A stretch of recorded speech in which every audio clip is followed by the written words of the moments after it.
patay na dapat ay namamahinga na sa himlayan.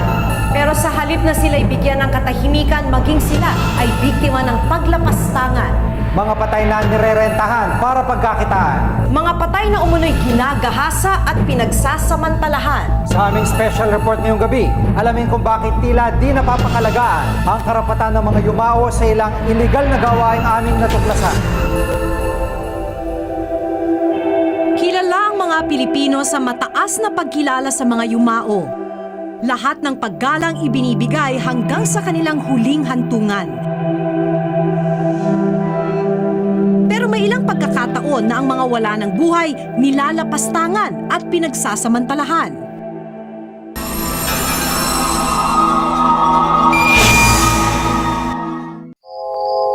Habang nababalot ng katahimikan ng gabi, isang makapanindig balahibong pangyayari ang naganap dito sa sementeryo. Bukas ang isang nicho at kabaong, nagkalat ang mga damit, at ilang metro pa isang hubad na bangkay. Ang katawan ng 15 taong gulang na dalaga na dapat ay nananahimik na sa libingan, binulabog, nilapastangan at di umano'y ginahasa. Galit ang naramdaman ni Mang Rolando, hindi niya tunay na pangalan, sa ginawa sa kanyang anak na itatago natin sa pangalang Karina. Masakit ang nararamdaman ko sa anak na tulad yung ginawa nila na parang binaboy nila. Ang alam ko ay nakasipti na yung anak ko. Linabas pa rin sa sarili ng litso. Namatay ang dalaga matapos masagasaan ng humaharurot na motor habang papauwi raw sa kanilang bahay. Masaklap na nga raw ang kamatayan ng anak, mas lalo pa itong pinabigat ng paglapastangan sa kanya habang nasa libingan. Ang gusto ko sana, kaso yung anak ko, mabigyan ng katarungan para sila ay managot din yung ginawa nila sa anak ko. Hinanakit pa ni Rolando, dapat ay hindi raw naganap ang malagim na pangyayaring ito kung may sapat lang na seguridad sa sementeryo. Dapat lang na may gwardiya dito sa aming cemetery. Kung sila ay justisya, dapat libutin nila lahat ng barangay sana. Nagkakandak po kami ng mga police visibility doon sa area. Nagpapatrol po kami yung sa mga holy hour na talagang alam namin na baka may gumawa uli. Iniikutan po namin siya. Sa pagsusuring ginawa naman ng Municipal Health Office ng lugar na patunayang ginalaw ang dalaga. Ang findings ko nung i-autopsy namin yung cadaver ni yung private parts niya ay nakabuka na. Saka nakita namin na may nagawang penetration, may pinasok na matigas na bagay kaya bumuka niya. Kwento pa ng nag-imbestiga sa kaso, 3 araw bago nakitang nakakalat na bangkay ni Karina, 3 lalaki ang nakitang umaaligid sa sementeryo.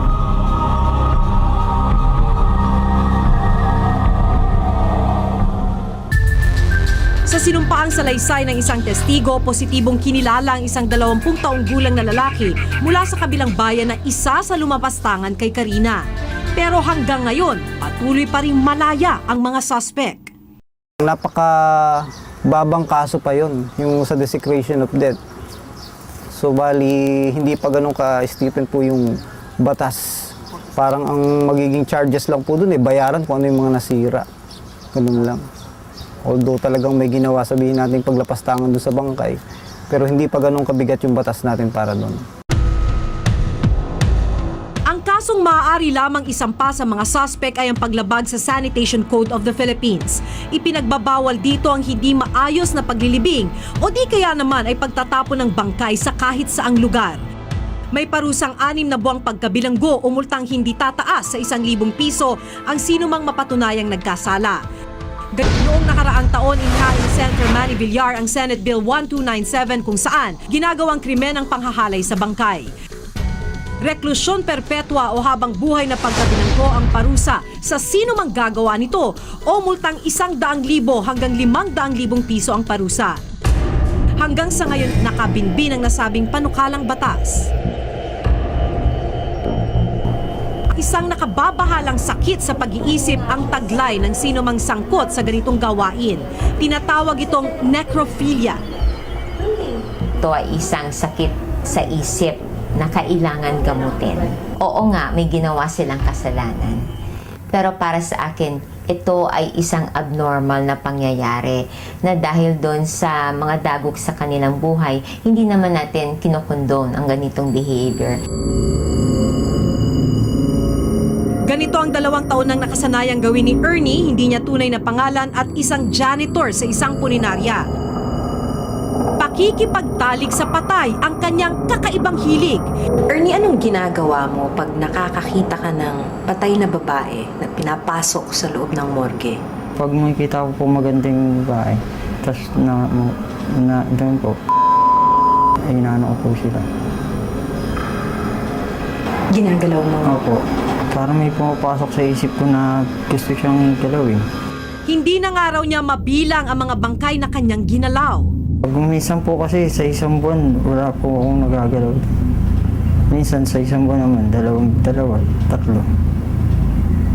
May pumapasok na patay. Parang naano po ako, parang nahanap po na po siya. Parang nasasanay na po yung utang ko. Minsan natatakot po rin po ako baka po mahuli ako ng amo ko po. Pero hindi naman po ako natatakot sa patay. Kwento ni Ernie, nakailang kasintahan na rin siya pero madalas daw tumatanggi silang makipagtalik sa kanya. Ito raw ang nagtulak sa kanyang gawin ang makamundong hilig. Nung nagkasyota po ako, minsan po tinatanggihan ako. Yung dalawa po, tumatanggi. Parang ayaw po may pagtalo. Tapos ang ginagawang paglapastangan sa mga yumao.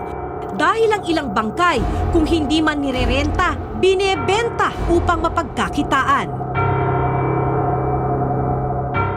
Halimbawa, walang kakayahan yung tubusin yung patay nila at hindi kaya ipalibing.